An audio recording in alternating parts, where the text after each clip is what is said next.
All right, how's everybody doing today?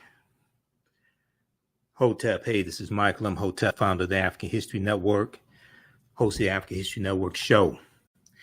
All right, we're about to start. It is Sunday, October 23rd, 2022, and we are live.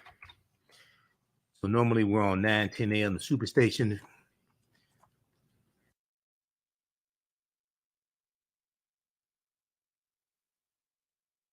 So we're normally on 9:10 a.m. the Superstation WFDF on Sundays, but they're doing maintenance at the radio station. So I'm broadcasting here on my social media platforms because we still have to get this information out. Okay, so stand by. We're about to start. We have a lot to talk about. It's a very, very important show. And let's see. Oh, just a second. Let's get this going. How's everybody doing? Share this broadcasting on social media platforms. Invite your friends to tune in also. All right, we're broadcasting on our Facebook fan page, The African History Network, The African History Network, and our YouTube channel, Michael Imhotep, IMHOTEP. Welcome to the African History Network show. It is Sunday, October 23rd, 2022, and we are live. I'm your host, Brother Michael Imhotep. We're broadcasting on our social media platforms, our Facebook fan page, The African History Network, The African History Network, and our YouTube channel, Michael Imhotep, IMHOTEP. Normally, we broadcast on 9:10 a.m. Superstation WFDF on Sundays, 9 p.m. to 11 p.m. Eastern Standard Time. But they are doing maintenance at the radio station, so they're not having live shows tonight. But we're still going to, I'm still broadcasting live so we can get this information out. It's a lot going on. I was on Roland Martin Unfiltered on Friday, discussing some of these topics as well.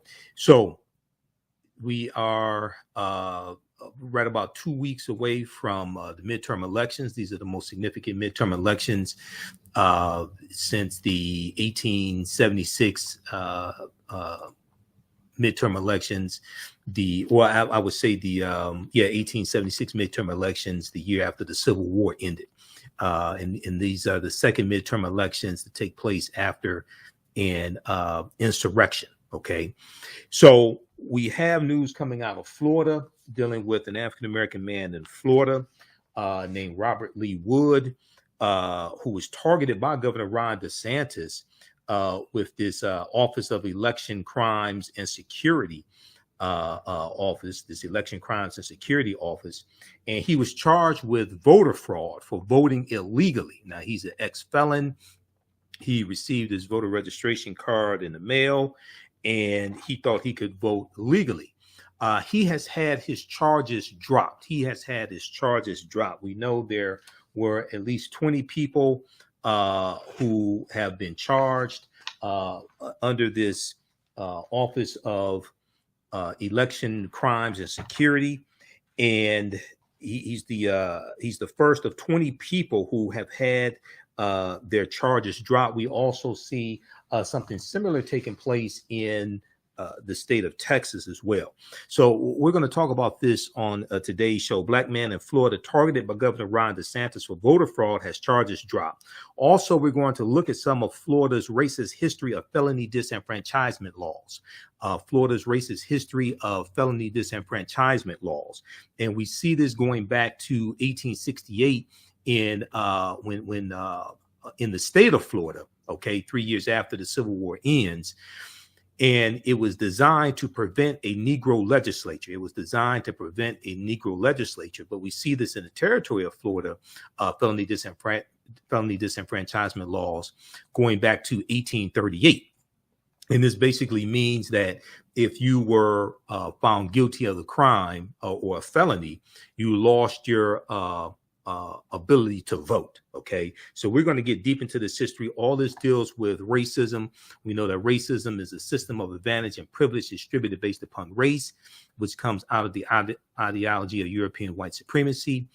And this is a very, very deep history. Now, also, we see racism playing a part when it comes to Louisiana, and it comes to the voting maps, the district maps in Louisiana.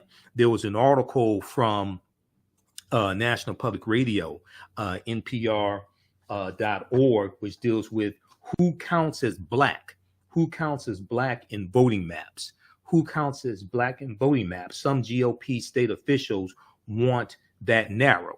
And this deals with the state of Louisiana. Now, we know Louisiana is also a former Confederate state as well. We know Louisiana, that territory becomes part of the U.S. because of the Louisiana Purchase of 1803. And the U.S. gets 828,000 square miles of land from France for less than 3 cents an acre, and is going to actually double the territory of the U.S. at the time, and is going to increase the amount of fertile land that the U.S. has to plant crops, which is going to increase the need for enslaved African labor. Okay. This is the result of the Louisiana Purchase. All right. So if we look at, we're going to talk about this story here from National Public Radio. Who counts as black in voting maps? Some GOP state officials want that narrowed. And we see when we look at this story, when we look at this story here, we see that the thorny question of who counts as black found its way before the U.S. Supreme Court again, ensnared in a major legal battle over the Voting Rights Act that could further gut the landmark law, the 1965 Voting Rights Act, and make it harder to protect the political power of voters of color, especially African Americans, because it was because of Americans and what happened to us after Reconstruction ends. This is why you needed a 1965 Voting Rights Act. Okay, so all this deals with history. So we're going to discuss this on today's show as well, on Alex Wagner's show on MSNBC. She did a story about this past week, dealing with what Louisiana is trying to do and who counts as black in voting maps. If our vote did not matter, why are Republicans working so hard to suppress the African American vote as well as non-white voters? If our vote did not matter, why are Republicans working so hard to suppress our vote? So we'll talk about that story, and then also we'll deal with the Ocoee Massacre of November 2nd, 1920. The Ocoee Massacre of November 2nd, 1920 in Florida, Ocoee, Florida. This was when a white mob unleashed the worst election day violence in U.S. history. Okay, this took place in Florida, Ocoee, Florida, November 2nd, 1920, and you're going to have about 50 African Americans who were killed. All right, and once again, this deals with Florida, okay, where you have felony disenfranchisement laws. And when we study Florida's felony disenfranchisement laws, going back to when Florida after Florida becomes a state, going back to 1868, we see that you lost your right to vote for life in Florida. You lost your right to vote for life in Florida. And there were only 4 states in the country where you lost your right to vote for life. Okay, so we'll talk about that on today's show as well. Now, on the African History Network show, we focus on educating, empowering, and inspiring people of African descent throughout the diaspora and around the world, because right now it's corrects your own behavior. What you do for yourself, what you do to yourself, and what you allow other people to do to you and get away with is based upon what you think about yourself. What you think about yourself is based upon what you have been taught about yourself. What you've been taught about yourself is based upon everything you've read, heard, and seen about yourself. So you control the radius of a man or woman's thoughts. You control the circumference of his or her actions, because the mind can't do or teach what it doesn't know. We deal with a number of different topics here on the African History Network show. We deal with current events in history, politics, education, economic empowerment, entrepreneurship, relationships, love, sex, health issues, and much, much more. Sign up for our email newsletter. Text the word Kemet, K-E-M-E-T, to 22828. To sign up for our email newsletter, text the word Kemet, K-E-M-E-T, to 22828 to sign up for our email newsletter. Also visit our new website, TheAfricanHistoryNetwork.com, TheAfricanHistoryNetwork.com. And I'll give you some information as well about our online history classes that we have going on this week as well. Ancient Kemet, the Moors, and the Ma'afa, Understanding the Transatlantic Slave Trade, what they didn't teach you in school. And from the Civil War to the Civil Rights Movement and Black Power, 1865 to 1968. We have those. You can register for those at our website, TheAfricanHistoryNetwork.com, TheAfricanHistoryNetwork.com. Okay, I want to jump into this first story, and we discussed this on Roland Martin Unfiltered this past Friday, October 21st as well. So I'm going to share a couple of excerpts from Roland Martin Unfiltered also. Okay, if we look at this story here from ABC News, Florida voter has election fraud charges touted by DeSantis dismissed. Florida voter has election fraud charges touted by Governor Ron DeSantis of Florida dismissed. And if you watch this show and watch me on Roland Martin Unfiltered, you know I oftentimes say Florida needs to be desanitized. Florida needs to be desanitized.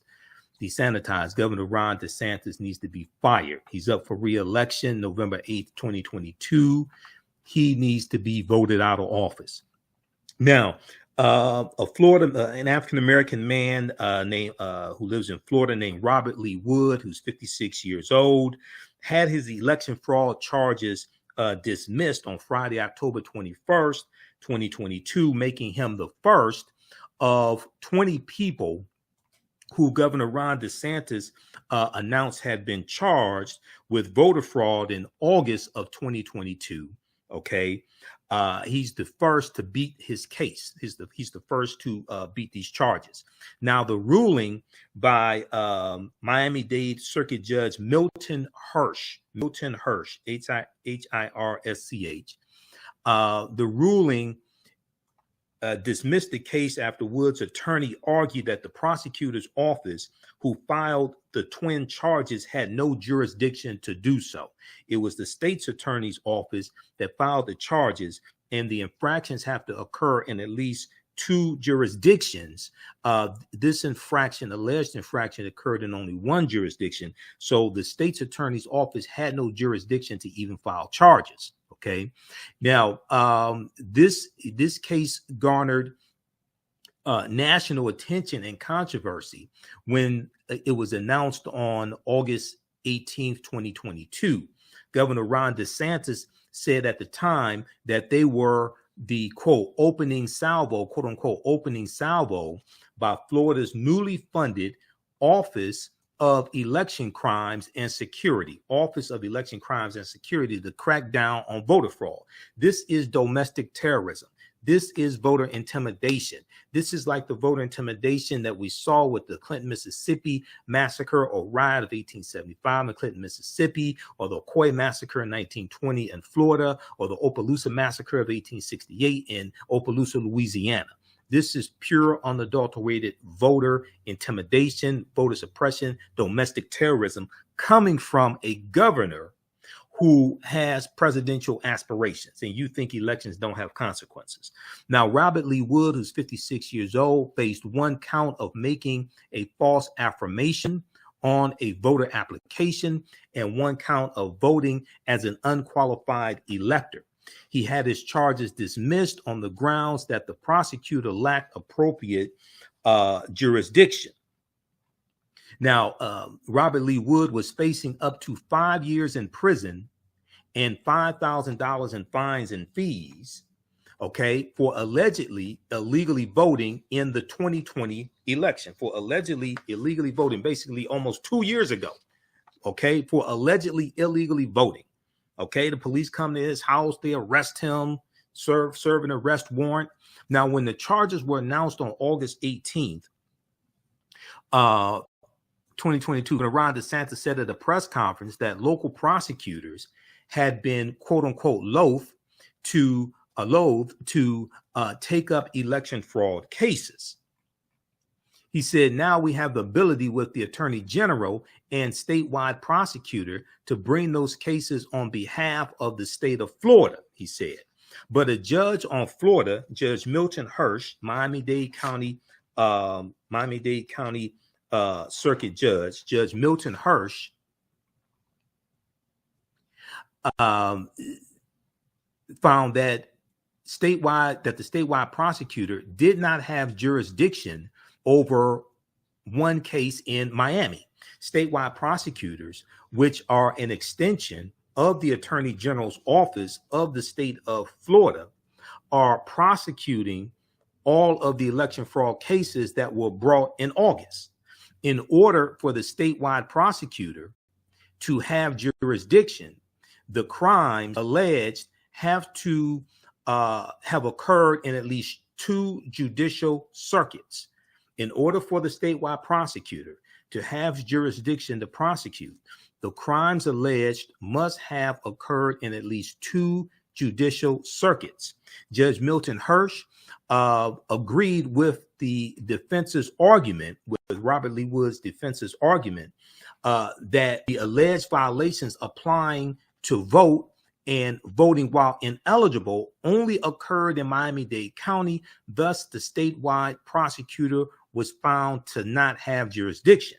Now, statewide prosecutors argued that the alleged crimes were committed in Leon County in addition to Miami-Dade County, but the defendant's applications, Robert Lee Wood's applications and votes, were later transmitted to the Department of State in Tallahassee, Florida. Argued that alleged offenses only happened in Miami-Dade County. Okay, the judge sided with the defense, even citing Shakespeare's Henry VI in his order granting the motion to dismiss. Judge Milton Hirsch said, quote, his arms spread wider than a dragon's wings, unquote. The judge wrote in his order in reference to the statewide prosecutor, quote, how much wider even than that does the statewide prosecutor seek to extend his reach? It is an old truth that all politics is local, Judge Milton Hirsch added. The statewide prosecutor seeks to stand that old truth on its end quote. Okay. All right. Now, Larry Davis, the attorney for Robert Lee Wood, said that his motion to dismiss on the grounds of jurisdiction has been circulated to attorneys representing the other election fraud defendants. There are 19 other election fraud defendants in Florida right now. The statewide prosecutor can now appeal the case. If unsuccessful, the Democratic Miami-Dade State Attorney Catherine Fernandez Rundle, R-U-N-D-L-E, will also have the option to file charges. Okay. All right. So check out the rest of this story here from ABC News. Florida voter has election fraud charges touted by DeSantis dismissed. Okay. Now, we also saw something similar to this taking place in Texas. There's a good article from the Washington Post dealing with GOP voter fraud crackdown as charges are dropped in Florida and Texas. GOP voter fraud crackdowns falter as charges are dropped in Florida and Texas. Okay. And if we look at this story very quickly here from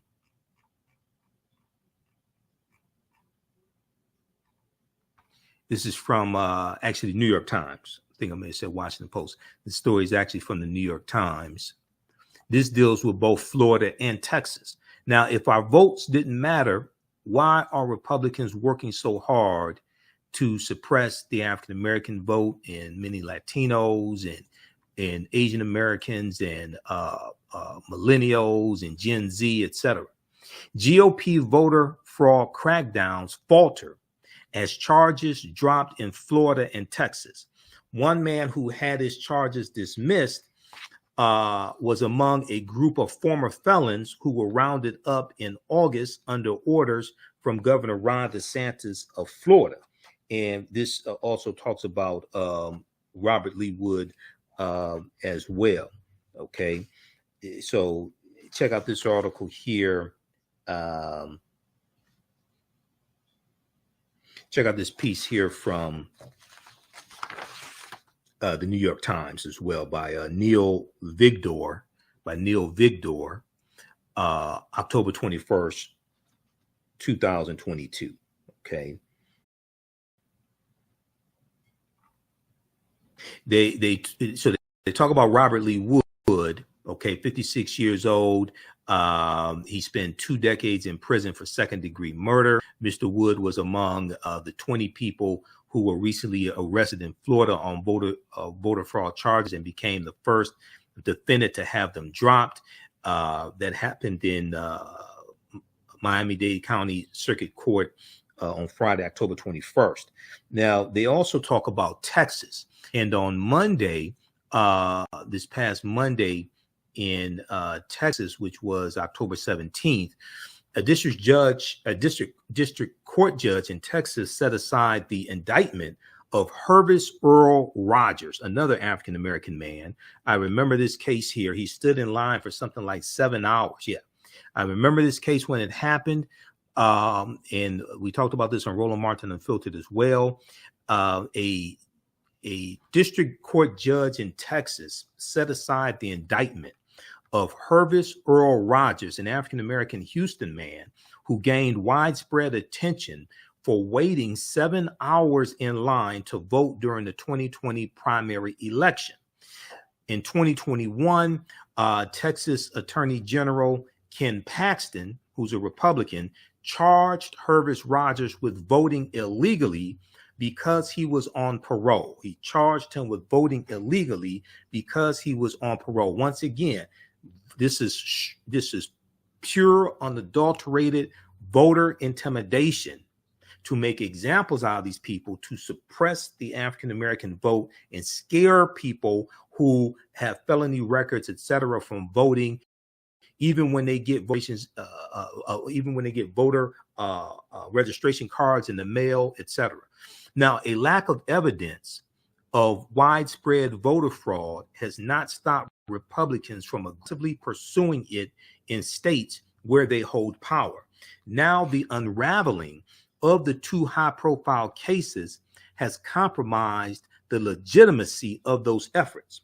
Brian Griffin, the spokesman for Governor Ron DeSantis, said in an email on Friday that the state disagreed with the dismissal of charges against Robert Lee Wood and would appeal the ruling. Okay, go ahead and appeal. Governor, the order needs to be desanitized. Okay, Governor Ron DeSantis has to be defeated. Charlie is a much better candidate, even though he used to be a Republican and he's a Democrat now. He's the former Republican governor of the state of Florida. Governor Ron DeSantis needs to be defeated. Okay, so we discussed all of this on Roland Martin Unfiltered on Friday, October 21st, and Roland spoke with Desmond Meade. Okay, and Desmond Meade heads up the Florida the organization to restore voting rights for felons, Florida Rights Restoration Coalition. And we've talked about Desmond Meade here on the show before, and he's been on Roland Martin Unfiltered a number of times.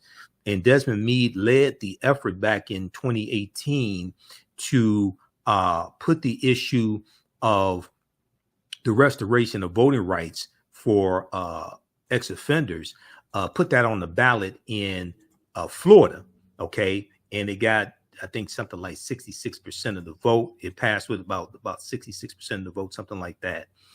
Passed overwhelmingly. Okay, but then what the Florida State Legislature did was they then added a stipulation that all your fees had to be paid, restitution and fees, things like this had to be paid before you can vote, to put another obstacle in the way of ex-offenders voting. So we discussed all this on Roland Martin Unfiltered, and let's go to this clip here. All right, folks, we told you how Florida Governor Ron DeSantis has been targeting black and brown folks formerly incarcerated there with his BS voter crime integrity, waste of money unit.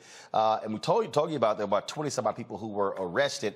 We showed you that video. You remember the video? Let's play it again. This is a video that was released, body cam video, where the police, I mean, they were apologetic literally in arresting individuals who supposedly voted illegally, even though the state said they could actually vote. Well, Florida judges set a precedent today by, guess what, throwing out charges against Robert Lee Wood.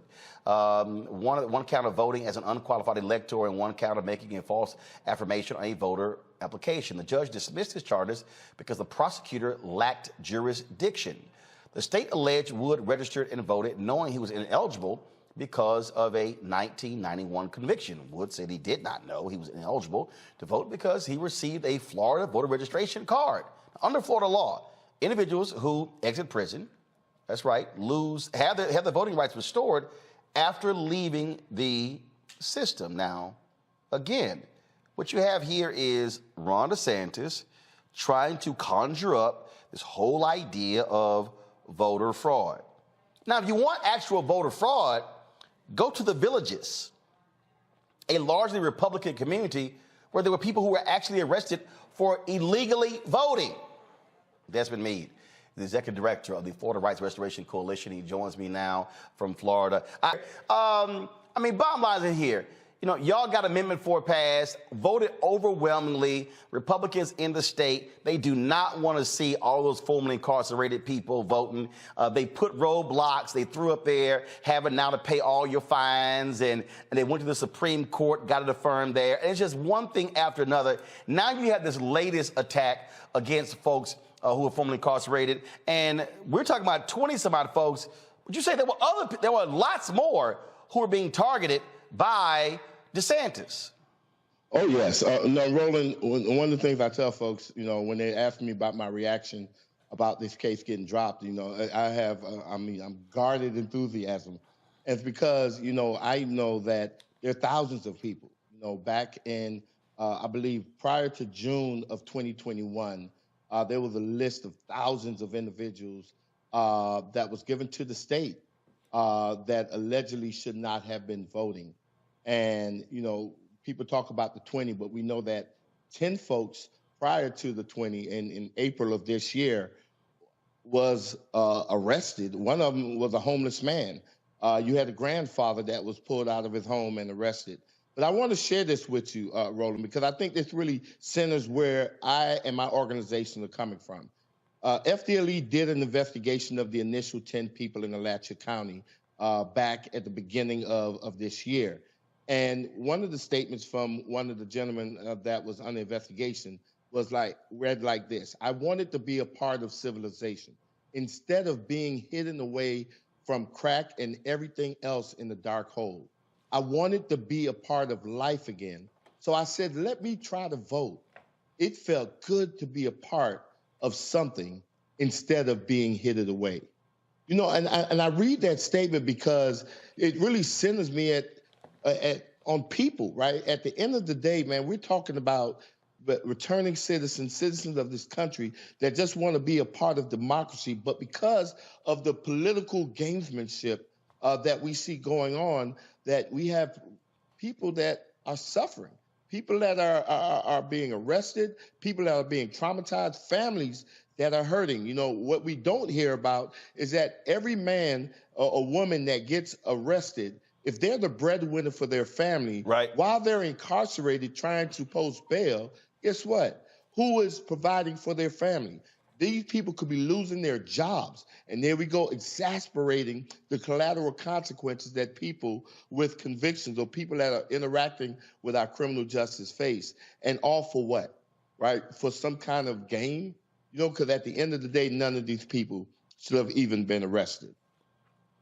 The thing here that is amazing that they're arrested. Now they got to go through all of this crap. Now they got to go through the legal system. Now they got to hire attorneys. Now they got to incur more costs. We can just go on and on and on again. And that's what's also shameful. And then now you go to court and the charges get dropped. Well, they can't recoup all that money they lost. And it's not like these are people with sitting on a bunch of money. I mean, you see this video right here, this black woman, she's like, what? And then she goes, let me go tell my husband. No, man, we got it. We'll go tell your husband. I mean, it's crazy.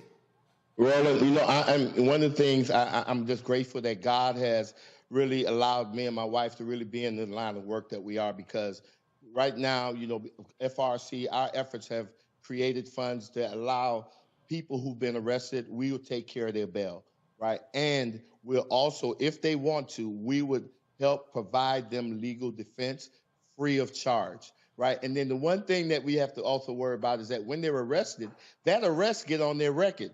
Then, of course, you know, Sheena with the Clean Slate Initiative, that's something that they're working on to clear these arrest records off of people's records so people will be able to get jobs and housing and to be able to really thrive, right, and be successful in life. And let's be clear what's happening here. You got Republican states attorneys who are saying, okay, this makes no sense. This was a letter, go to my iPad, this was a letter that you sent me, and this is dated October 14, 2022. Sex offenders voting in elections. The Lake County Supervisor of Elections presented 6 cases for review concerning convicted sex offenders voting in the 2020 general election. Letter goes through laying out the statute, things along those lines. This is what the state's attorney office said.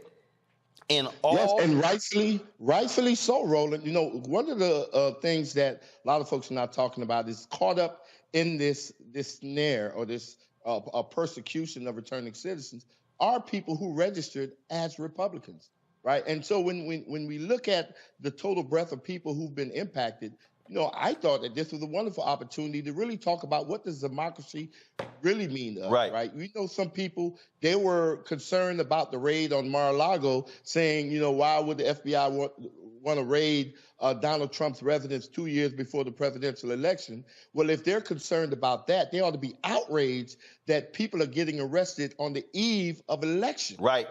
Not 1 or 2 years before an election, but on the eve of elections and during elections, you have people being drugged by out of their homes. You have people who, when they were arrested, the SWAT team came to arrest them as if they were Pablo Escobar. And it is about intimidation. And here's the thing this letter says. It says 2 things: a person who willfully swears or affirms falsely to any oath or affirmation, or willfully procures another person to swear or affirm falsely to oath or affirmation, okay, goes on, explains committing a felony. This is what they say. In all of the instances where sex offenders voted, each appear to have been encouraged to vote by various mailings and misinformation. Each were given voter registration cards, which would lead one to believe they could legally vote in the election. The evidence fails to show willful actions on a part of these individuals. Therefore, the state is unable to file charges. And this is not, from you, this is not a progressive state's attorney. That's right. This is a person that is following the law and not getting caught up in politics. You know, that gentleman whose statement I read, in his particular case, him and 9 other people, while they were incarcerated, was approached by the local supervisor of election that told them that they can vote, right? In one case, the supervisor of elections told one of the individuals that was incarcerated, give me your name, right? I'm going to run your name through the system. If you get a pamphlet from me, that means that you can register to vote. Guess what? A couple weeks later, what this man got? He got a pamphlet. So he registered to vote, and he voted, right? And then 2 years later, now the state is coming and attacking him when they ought to be attacking the system that is broken. And that is something that we've been saying since Bush v. Gore, when we've seen thousands of people were removed from the voting roll because they were erroneously classified as returning citizens or being unable to vote because of a felony conviction. So we knew that this system had problems way back then, right? Amendment 4 just exacerbated the problems especially with the requirement of the payment of fines and fees. But the system needs to be fixed. And before a state can take a person, American citizens' liberty, right? That's the thing that is guarded the most in this country, right? A person's liberty. Before the state can just haphazardly just take a person's liberty like that, they need to clean up their side of the street. They need to get their ends taken care of. They need to do their doggone job. Well, it's what this is, I think what those arrests are for is to actually scare the hell out of anybody formerly incarcerated to go, oh, you know what, I better not vote because, you know, I might get arrested. I mean, we see what Ron DeSantis is trying to do.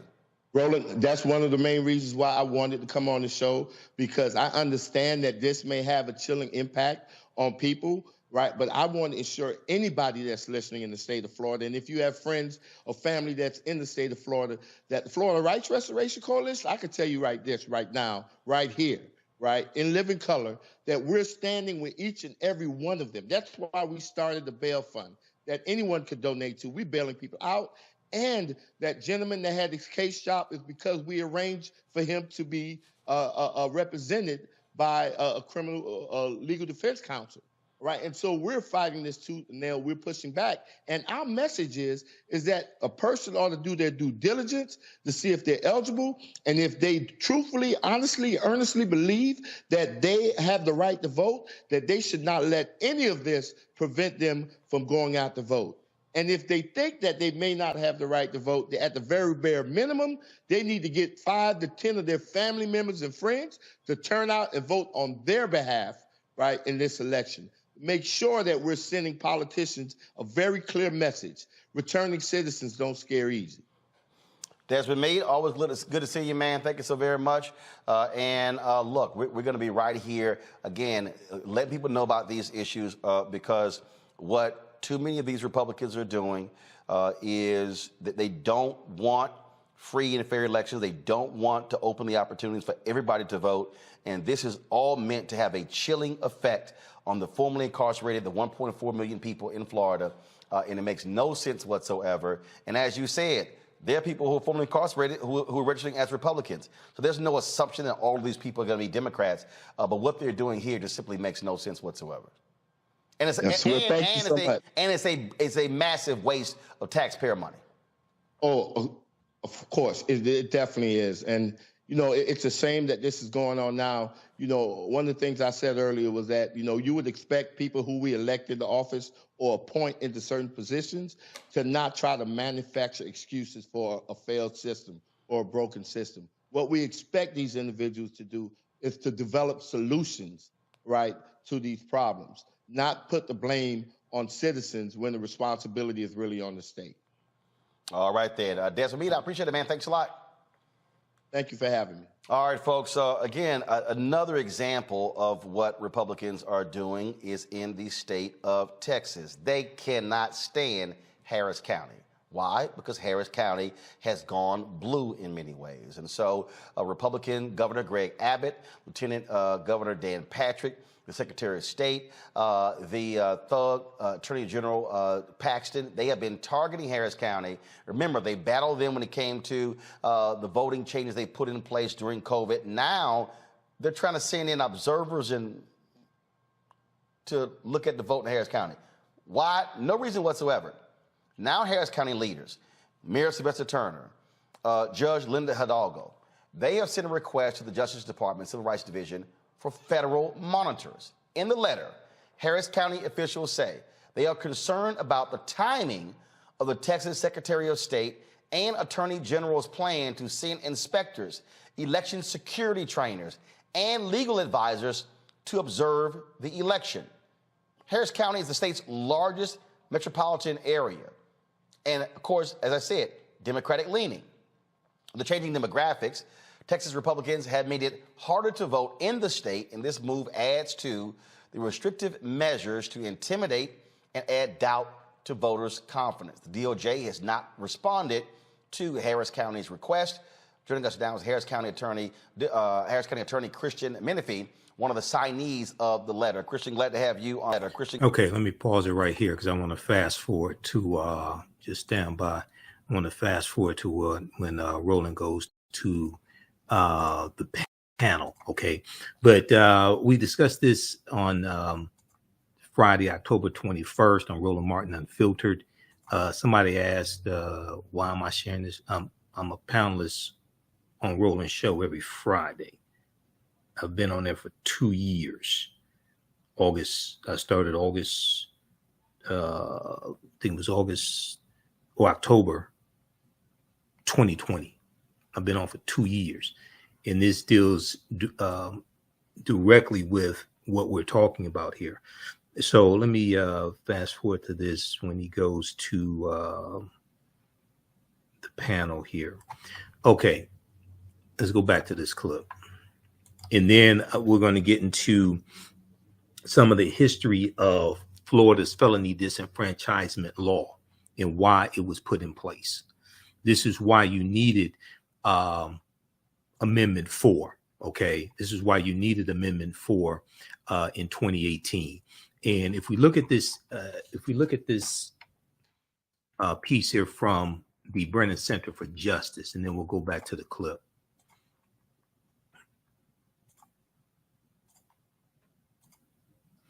This right here, okay, Brennan Center for Justice, voting rights restoration efforts in Florida. This piece is from August 10th, 2022. Was last updated August 10th, 2022, originally May 31st, 2019. Disenfranchisement in Florida, talks about Amendment 4. In November 2018, nearly 65% of Florida voters approved Amendment 4, a constitutional amendment that automatically restored voting rights to most Floridians with past convictions who had completed the terms of their sentence. Shortly thereafter, in June 2019, Governor Ron DeSantis signed Senate Bill 7066 into law, prohibiting returning citizens, ex-offenders, from voting unless they pay off certain legal financial obligations, LFOs, legal financial obligations imposed by a court pursuant to a felony conviction. They put in another obstacle. They put it on the ballot to restore voting rights. It was approved overwhelmingly. Okay, nearly 65% of voters approved it on the 2018 ballot. Then the Republican-controlled state legislature in Florida then comes up with Senate Bill 7066 to put another obstacle in the way of the Amendment 4 that just passed, once again to suppress the vote. Okay, the Brennan Center for Justice and other civil and voting rights groups filed a lawsuit challenging the law. The trial court found Florida's pay-to-vote system unconstitutional, in part because it is often not possible to determine whether a returning citizen is eligible to vote because the state does not reliably or consistently track data on LFOs, okay, legal financial obligations. However, the in-bank 11th reversed and vacated the lower court's ruling, and they have a link there for more information. Now, this part right here, the history of Amendment 4. Prior to Amendment 4 in 2018, Florida's state constitution, permanently disenfranchised all citizens who had been convicted of any felony offense unless the clemency board restored their voting rights, a process that will now apply to those who have not had their rights restored by Amendment 4, including anyone convicted of murder or felony sexual offenses. Now, between 2010 and 2016, the number of disenfranchised Floridians grew by nearly 150,000 just in that 6-year period of time. Between the year 2010 and 2016, the number of disenfranchised Floridians who lost their right to vote because of a felony conviction grew by nearly 150,000 to an estimated total of 1,686,000 in 2016. Okay, more than 1 in 5 of Florida's Black voting age population was disenfranchised because of a felony conviction. More than 20% of Florida's African American voting age population is eliminated from voting because of this felony disenfranchisement law that dates back to 1868 in the Florida State Constitution, which was put in place to prevent a prevent a Negro legislature. It was put in place purposely to prevent a Negro legislature because in 1868 and right after slavery ends, 48% of the population of the state of Florida were African Americans as a legacy of slavery, because Florida was a slaveholding state and Florida was a Confederate state that seceded from the Union, fought on behalf of the traitors to the Union to maintain slavery. They feared, even before the 15th Amendment was adopted in 1870, they feared that these African Americans would vote and take over the Florida state legislature. So they made sure they put policies in place to keep that from happening. And we're still dealing with the legacy of this today. We're still dealing with the legacy of slavery. We're still dealing with the legacy of the Reconstruction era to this day. Okay, so I want to go back to this clip here from Roland Martin Unfiltered.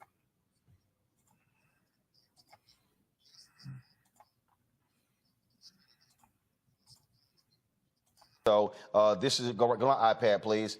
When it pulls up, it's called the fight for. It's called the Fight for Democracy. I'm going to pull it up right now. Give me 1 second. We're going to be there with a number of entertainers, other speakers, and activists as well. Again, encouraging folks to vote. Early voting is taking place. We are seeing massive turnout of early voting in various places. And so you see it right there, the Fight for Democracy. Again, working with the NAACP Sunday, 4 to 7 p.m. At Avenida Plaza. And Bun B, LaToya Luckett, Slim Thug, DJ Mr. Rogers, DJ Frank Ski, Lil Kiki, Spud Howard, Lenora, Mango Punch, and many others will be there. And this is a partnership with a number of organizations. This GOTV rally taking place in Houston. Let's introduce my panel right now, folks, to talk about this. Again, what is happening, because I keep warning y'all, we can sit here and play games if we want to, but what Republicans are trying to do is devious. Understand how utterly ridiculous it is. And their whole strategy is to keep us from voting, because they know if we use our power and if we drive our numbers in a significant way, they cannot win, which is why I keep telling y'all, if we start voting at 70 and 75 and 80, 85, 90% of our capacity, we could flip elections all across the country, all across the South, the Midwest, the Southeast. But it can't happen when our turnout is at 35, 40, 45, 50%. It simply can't happen. Matt Manning, civil rights attorney. Michael Imhotep, hosts the African History Network show. Dr. Nola Haynes, Georgetown University School of Foreign Service. Glad to have all three of y'all here. I mean, look, Matt, you're there in Texas. You take the case in Florida, how they're targeting folks, those formerly incarcerated. You look at what they're doing, trying to do to Harris County. This is all a part of the Republican strategy across the country to keep us from voting. This is classic voter suppression. Absolutely. There's no question that it's classic voter suppression. And as it relates to Florida, what's particularly interesting there is that Ron DeSantis, obviously we know he's doing all of this to try to get reelected, dispatched states attorneys who didn't even have jurisdiction. So, the court threw it out because there was no evidence that the crimes actually took place in two different counties. And that's like a threshold issue. That's something that a basic prosecutor would look at and know whether they have jurisdiction or not. So that's what's particularly insidious, is that, they're going forward on claims that they know they can't prove because they want to chill people's right to vote. As it relates to Texas, you're exactly right. I mean, they attacked Harris County during the pandemic, trying to, I think, cut it down to one drive-through mail ballot box for an entire county of 4 million people. I mean, not even hiding their position and not even hiding their strategy. So I think you're right. I think the right to vote is completely under assault here in Texas. And Greg Abbott and Ron DeSantis, as I say every week, are both trying to use people as pawns to get reelected. All of this is not only the Republican strategy, but their individual strategy to try to stay and to leverage some of that votes from the Republican base, and to let people know, look, we're doing everything we can to keep this America the way you want it and the way we think it should be. And they're not hiding that fact at all. Look, Nola, I mean, I can tell you right now, folks are watching, people out there who are like, oh, I'm not quite sure. Look, there's a very deliberate effort by Republicans across this country. We can just go state by state. So this is not isolated. No, this is all by design, because they know if they shrink the electorate, they got a better chance of winning. Why Donald Trump is so angry? Because the electorate expanded in 2020 with mail-in balloting and ballot drop boxes, and Republicans are pissed that they lost. Absolutely. Well, first of all, it's really nice to be in studio, so I'm happy to be here. And it is strategic, and it's strategic and it's very dangerous. I often feel like, well, lately, like Thanos snapped his finger and like half of the population across galaxies disappeared. It's like he snapped his finger and we're like back in the 1950s before civil rights legislation. That's what it really feels like. The fact that the federal government has to come in and monitor voting, that is just mind-blowing, and it's setting a very dangerous precedent.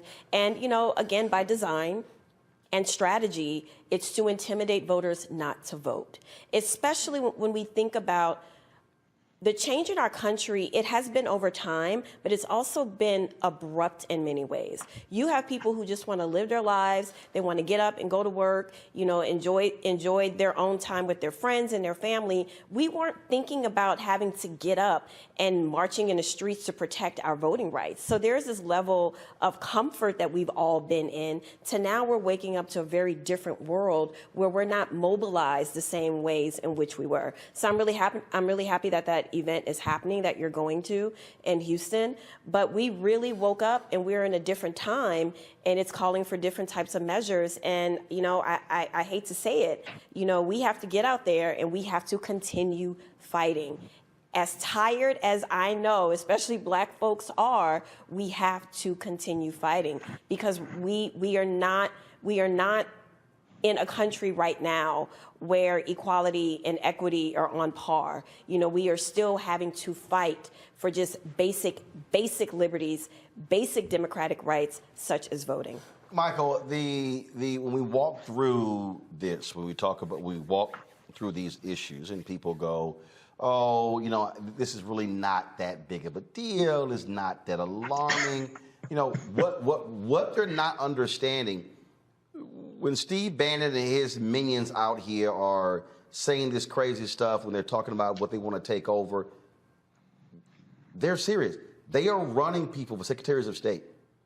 Absolutely. For election supervisors. They are desperately trying to overturn elections.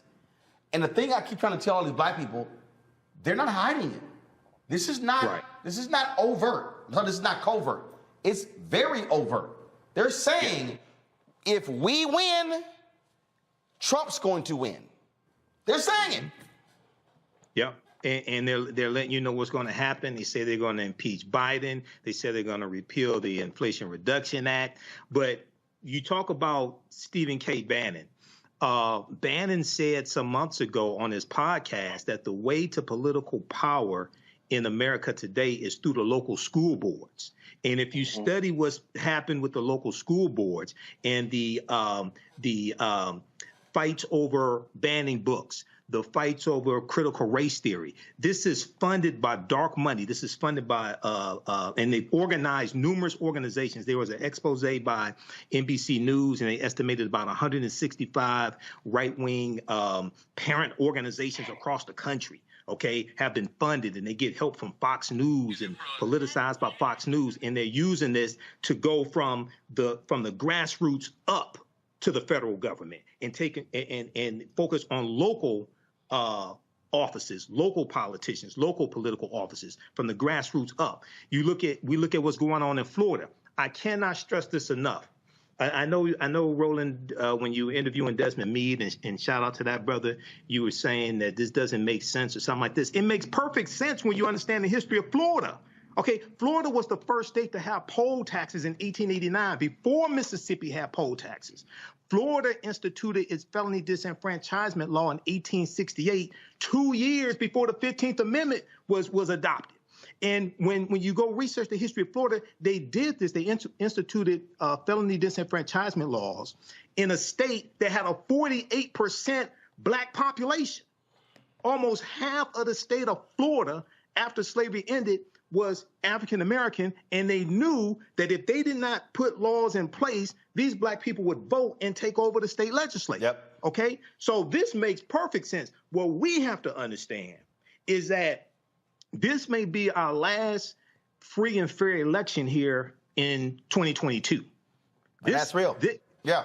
This people don't understand how dangerous this stuff is. These people are playing for keeps. Indeed, indeed. Got to go to a quick break, folks. We come back. We're going to talk about an effort, the combined comedy with voting. It's all about, folks, using every tool at our disposal to turn people out in this November midterm elections. We'll discuss that next on Roland Martin Unfiltered right here on the Black Star Network. Okay, so that was from Friday, October 21st. You can watch that full video on Roland Martin's YouTube channel, Roland S. Martin on YouTube, and Roland S. Martin on Facebook. Also download the Black Star Media app, and you can watch the show there as well. And I'll post the link here on the thread of the broadcast also to the video. If we look at, I want to look at this. I want to look at this history here. Okay, we want to look at some of the history of Florida's felony disenfranchisement law and why it was put in place. And this is why history is so important. And a people's history and culture teaches them how to deal with the problems of the past, in the present, and the future, to meet the needs of the community. And we see history, if it's not repeating itself, is definitely rhyming. If it's not repeating itself, it is definitely rhyming. Okay. Let's see here. Let me pull this up just a second. All right. And then also I want to show you this article that we've talked about numerous times here on the show before. This deals with the expose that I mentioned from NBC News. Okay.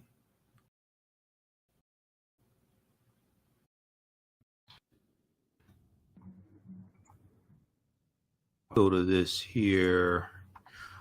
Okay, this article right here, read this one. This is about 16 pages when I printed it out. This deals with critical race theory battle invades school boards with help from conservative groups. Critical race theory battle invades school boards with help from conservative groups. Okay, this is from NBC News, June 15th, 2021. In towns nationwide, well-connected conservative activists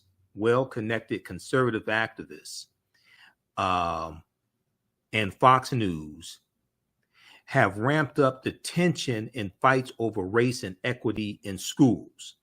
And this is all part of an effort to galvanize Republicans, galvanize conservatives, to get them to turn out to vote in the November 2022 midterm elections. All right. This is from June 15, 2021.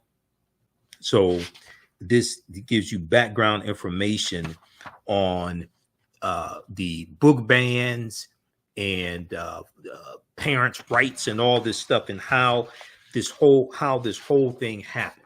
Okay. If we look at page 3 quickly here, it says conflicts like this are playing out in cities and towns across the country. Conflicts like this are playing out in cities and towns across the country. amid the rise of at least 165 local and national groups that aim to disrupt lessons on race and gender, according to an NBC News analysis of media reports and organizations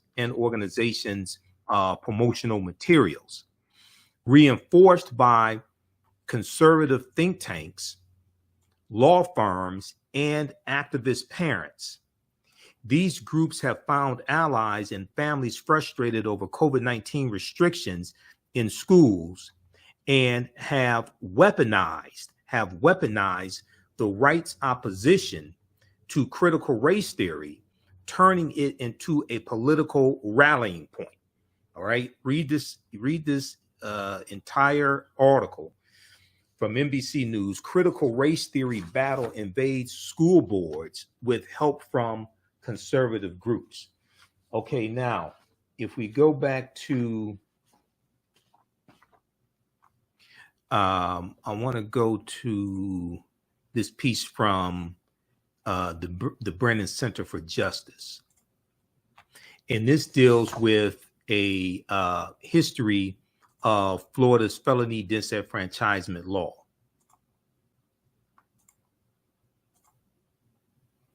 This one right here. This is at Brennan Center for Justice. Is from Florida's deals with Florida Rights Restoration Coalition in conjunction with them also, which is Desmond Meade's organization.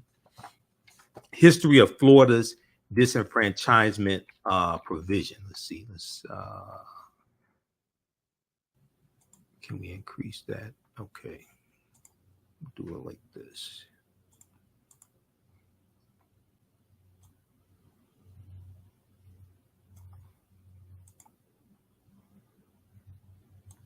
All right. So the Florida State Constitution imposes a lifetime ban on voting. And let me see, how can I want to increase the size of this.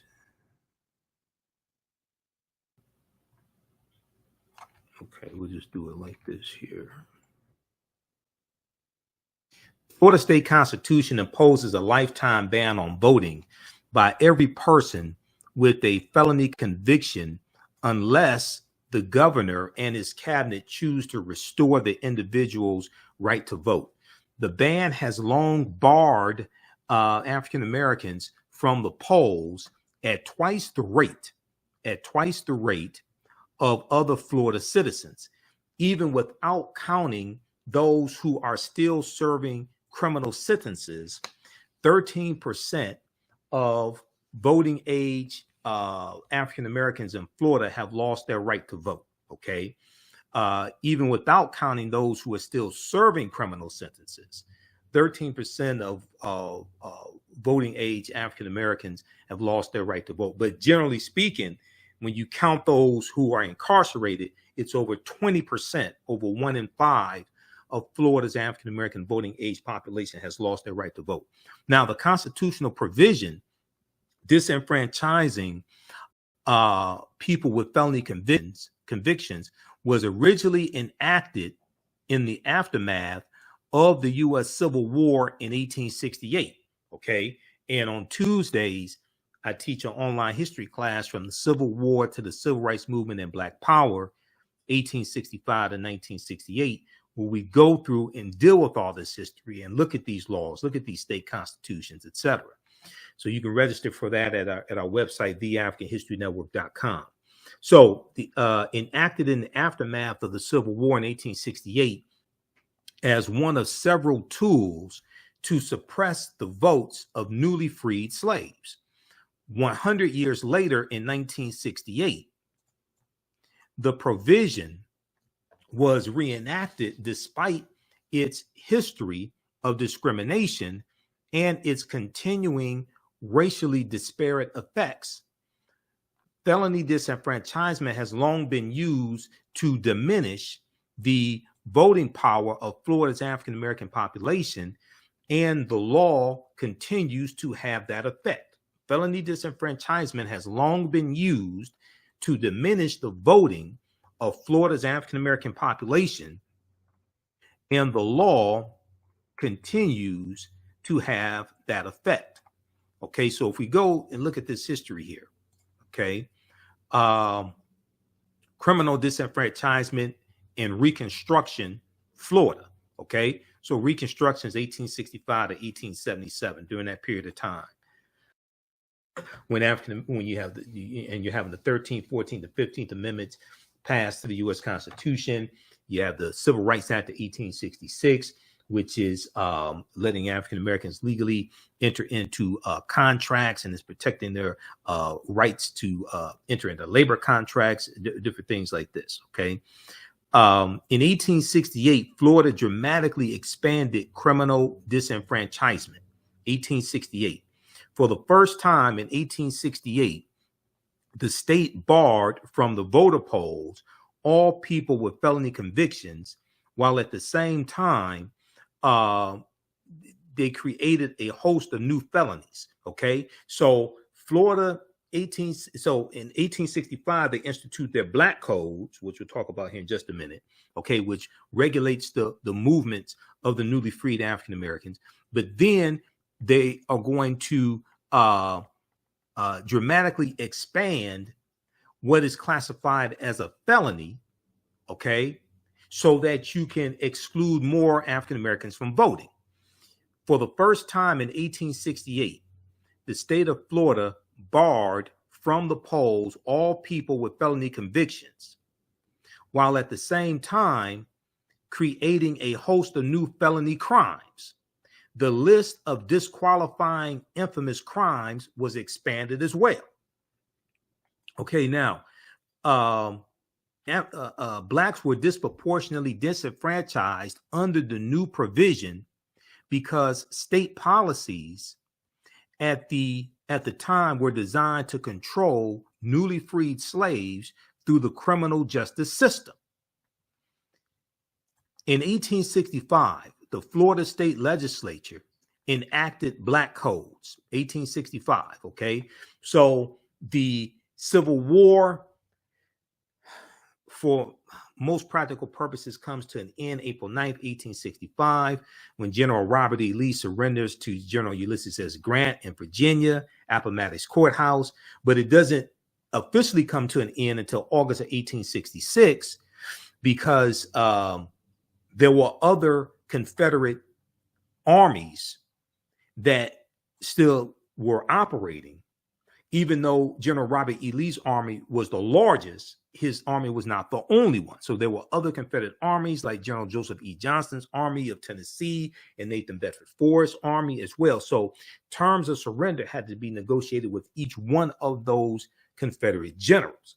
So after that takes place, it's going to be in August of 1866 that President Andrew Johnson, who succeeded Lincoln after Lincoln is assassinated in April 1865, President Andrew Johnson announces the official end to the U.S. Civil War 16 months after April 1865.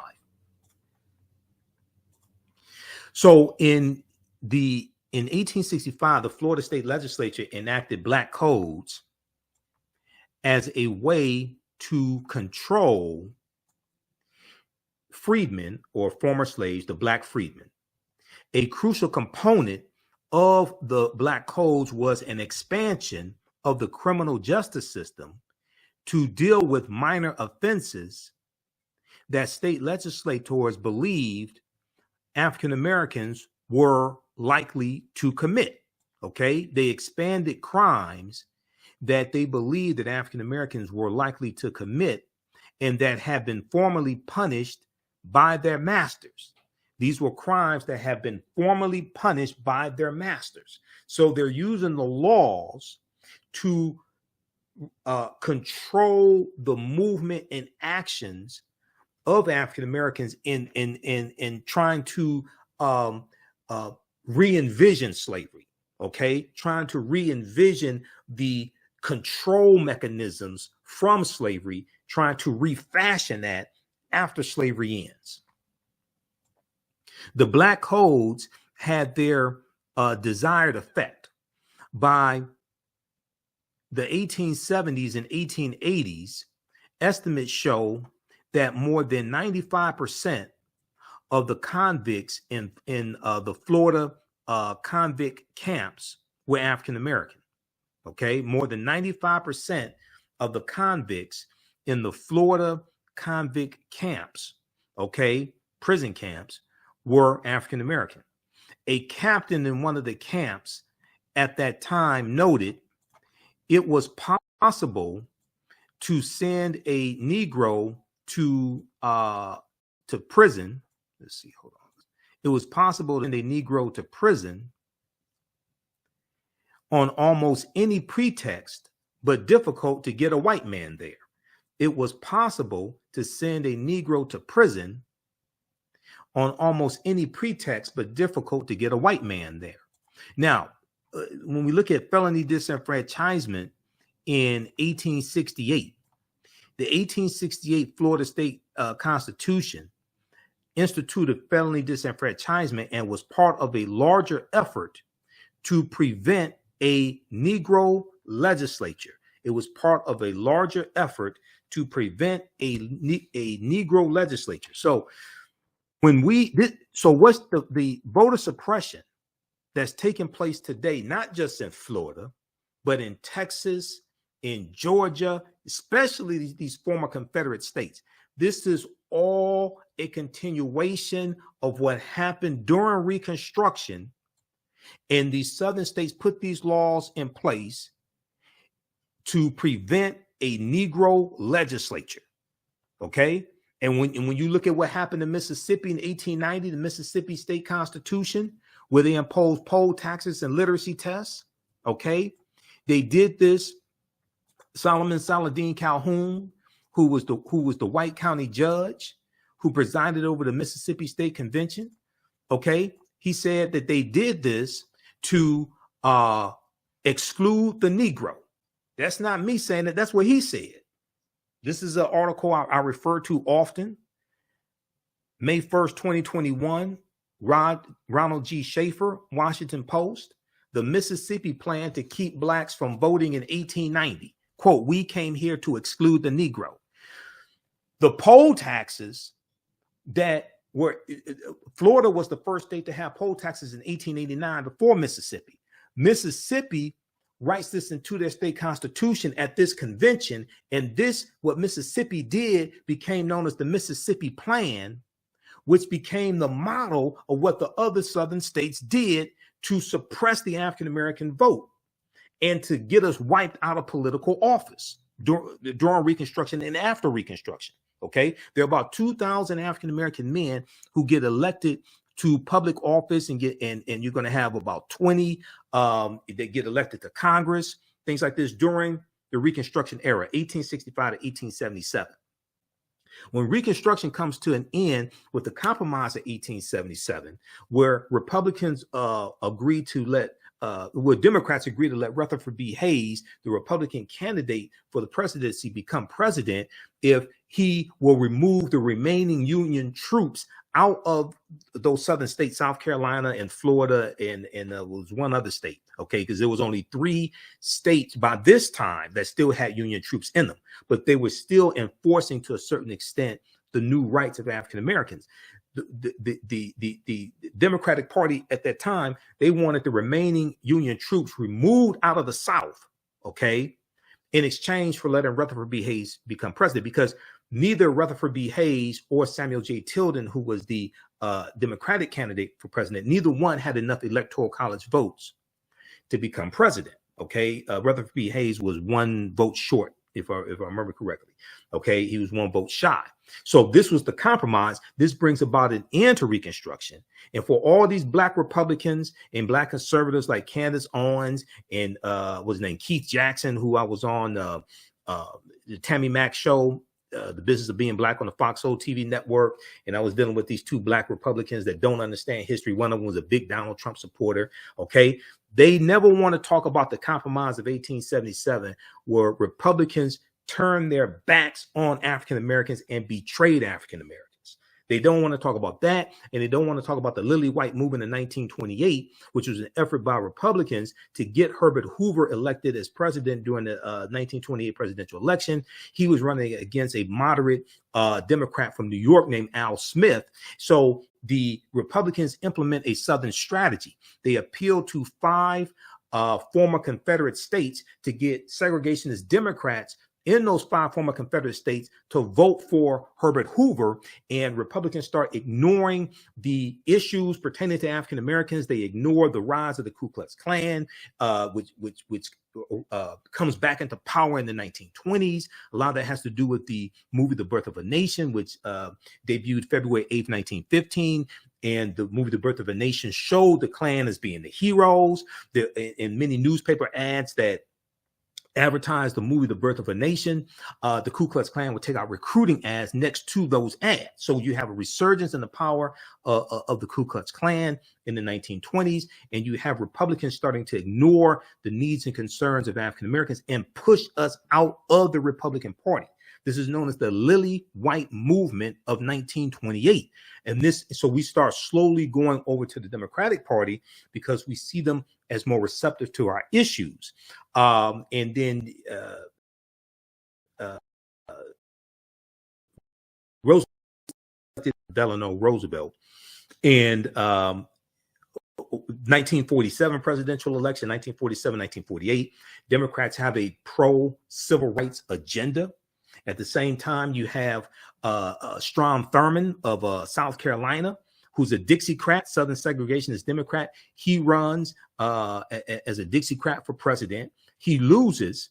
Strom Thurmond is going to leave the Democratic Party and go over to the Republican Party. So you're going to start, you have this party realignment that takes place where a lot, as more African Americans go over to the Democratic Party, and you have civil rights acts that are passed even before the 1964 Civil Rights Act, you're going to have a lot of these Southern segregationist Democrats leave the Democratic Party and go over to the Republican Party.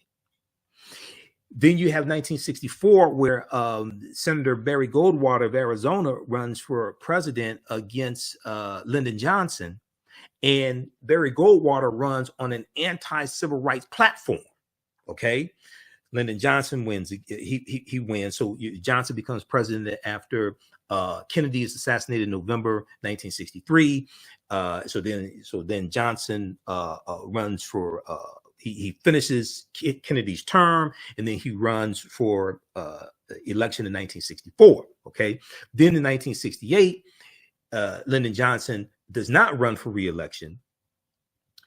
And Richard Nixon, who ran against Kennedy in 1960 and lost, Richard Nixon runs for president.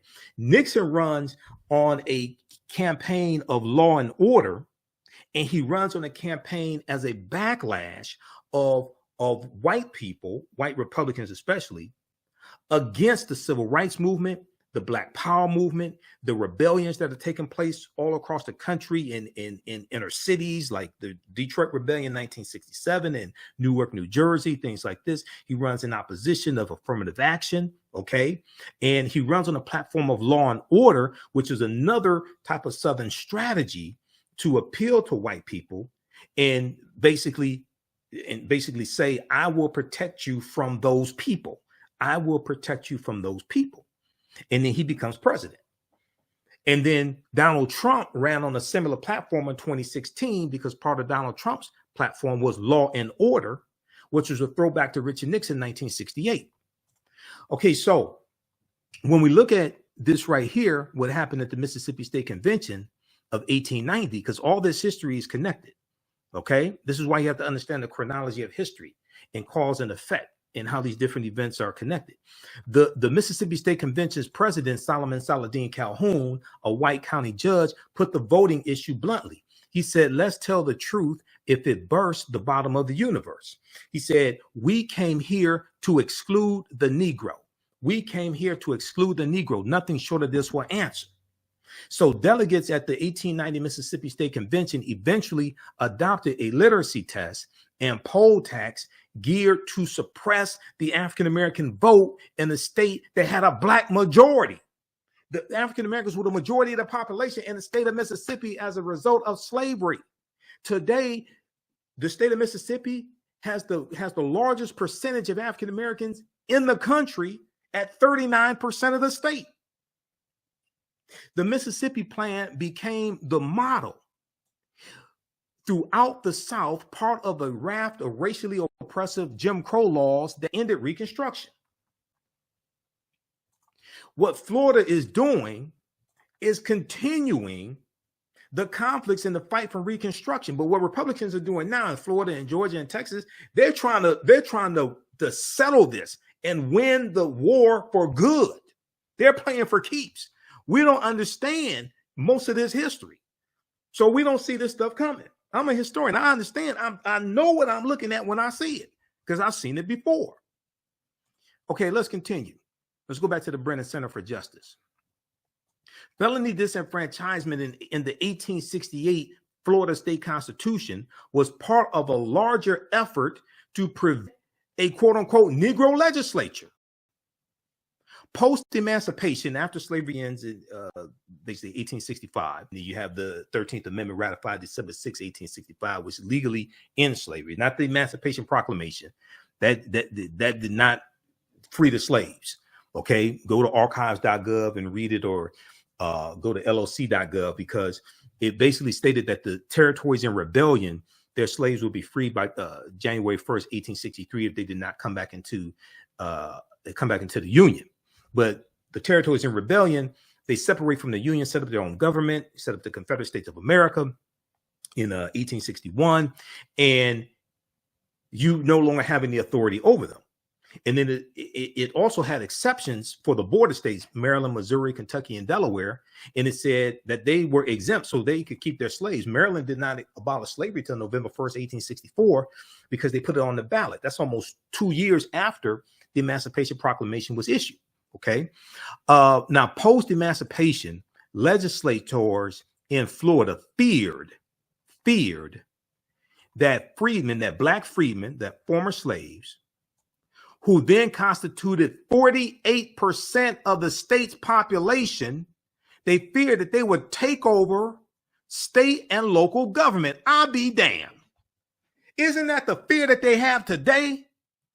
Isn't that the fear that, oh, what happens when these Negroes take over the state legislature? What happens when they have dominance in the House of Representatives and the Senate? The same fear that Florida had in 1868 is the same fear that they have today in 2022. The same measures that they're used in 1868, that's the same goddamn thing they're doing today. We don't have enough sense to understand history to see this stuff when it's coming so we can stop it. Post-emancipation legislators in Florida feared that black freedmen, who then constituted 48% of the state's population, would take over state and local government. The 1868 Florida State Constitution contained several provisions to prevent this from happening. So you mean they used the law to oppress African Americans? This is why I say we have to understand the law. We need to understand the law better than they understand the law. Politics is the legal distribution of scarce wealth, power, and resources. Politics is the legal distribution of scarce wealth, power, and resources, and the writing of laws, statutes, ordinances, amendments, and treaties, their adoption, interpretation, and enforcement. And I know people mean well when they say, when they tell, African Americans to vote, to exercise your right to vote, things like this. I know they mean well when they say that, but let me be very clear. You don't vote for exercise. If you want to exercise, take your ass to the gym, go work out, get a home gym like I have. You don't exercise. You don't vote for exercise. You vote for power. When you go read what happened and study this history and the laws they put in place, white people don't vote for no exercise. They vote for power. This is what we have to understand. Politics is the legal distribution of scarce wealth, power, and resources. This don't have nothing to do with exercise.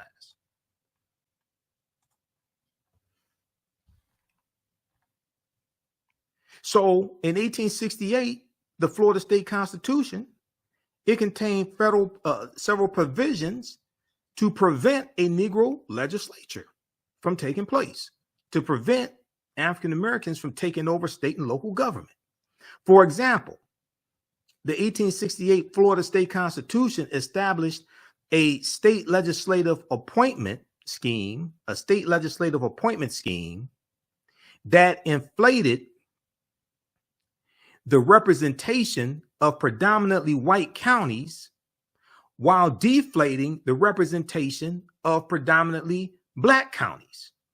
Oh, you mean like redrawing district lines? You mean like in Texas, where over the past 10 years, the increase in population has been non-white people, but the Texas state legislature controlled by Republicans, they found a way to create 2 white districts? You mean something like that? You mean like in Louisiana, where they're trying to redefine what black is to suppress the African-American vote and reduce how many people can vote? Like in Louisiana, when they're trying to redraw these district lines? The Florida State Constitution of 1868 also gave the governor the power to appoint local officials, thereby preventing local black majorities from electing their own leaders.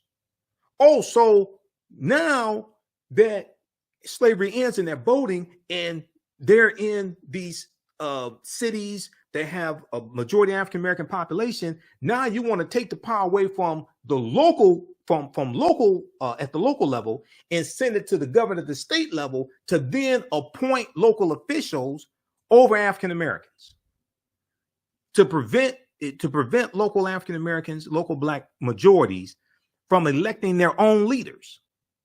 One legislator in Florida wrote that this and other such provisions were designed to prevent a Negro legislature,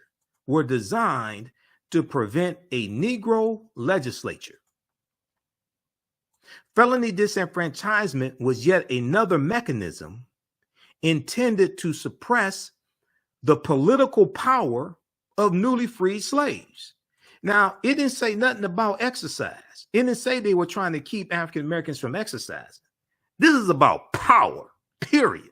If you don't understand that, I don't know what the hell to tell you.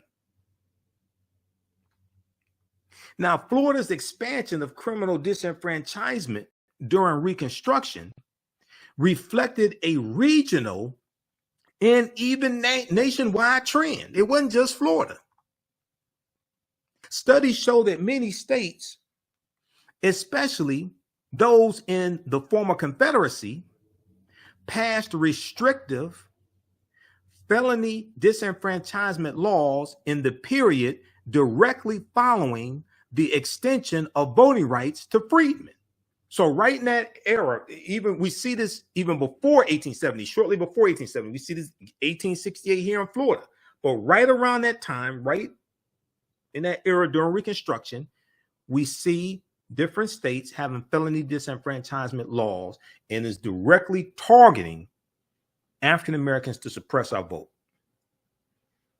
Felony disenfranchisement was enacted in states with high black incarceration rates,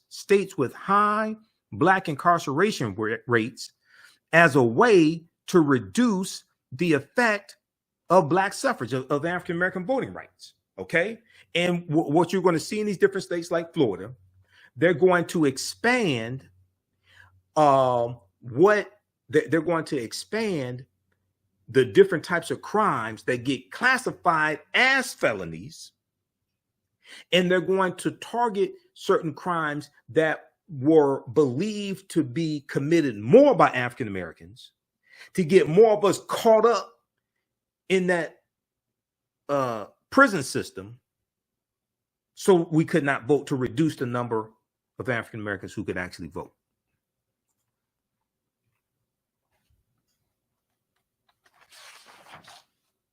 Now, if we look at the reenactment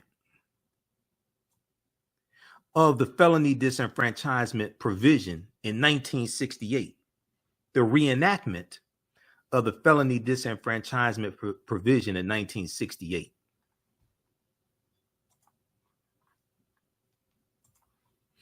When the Florida State Constitution was revised in 1968, members of the revision committee articulated no independent, non-discriminatory reason for keeping permanent felony disenfranchisement in the Constitution.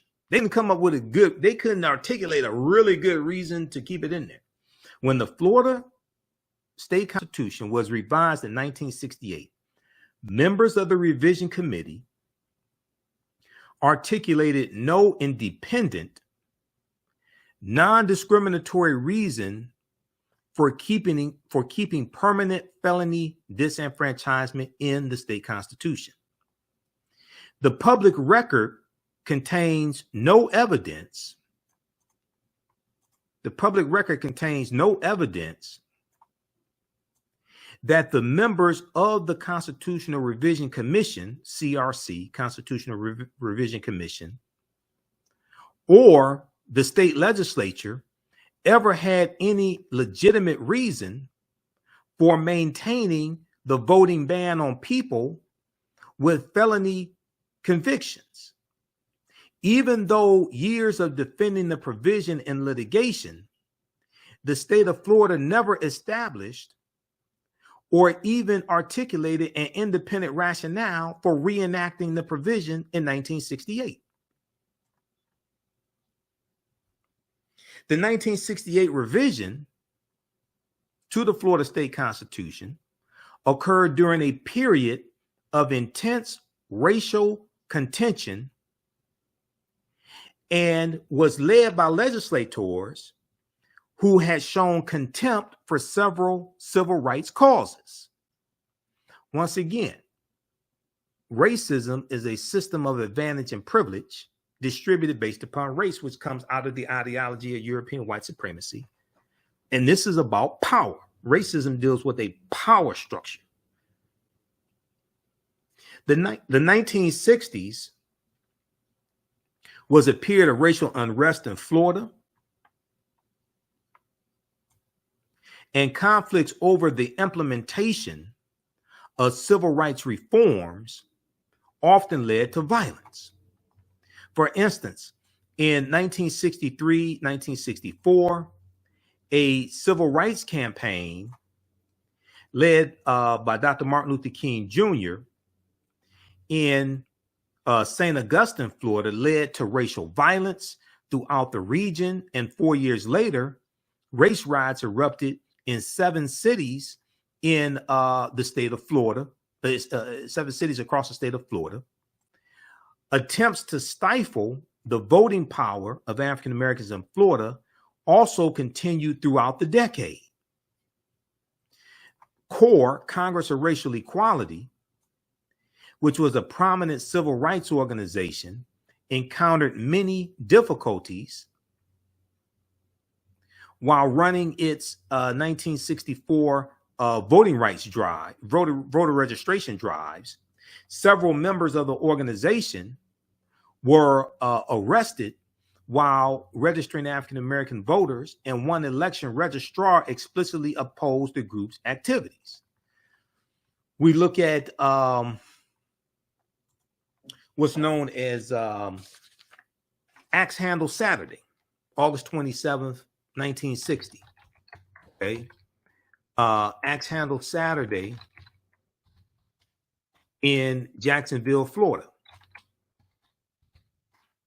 There's a good article from the Washington Post that deals with this.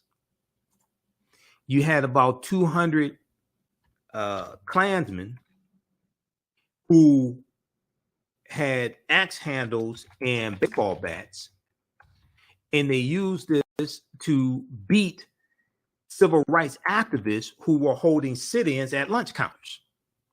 This is known as Axe Handle Saturday. How many people have never heard of Axe Handle Saturday in Jacksonville, Florida?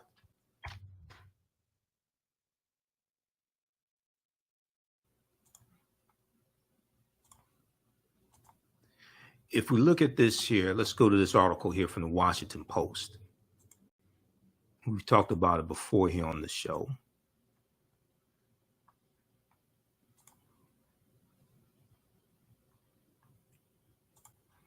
Axe Handle Saturday. The Klan's vicious attack on black protesters in Florida 60 years ago. This article by Sidney Trent, August 27th, 2020.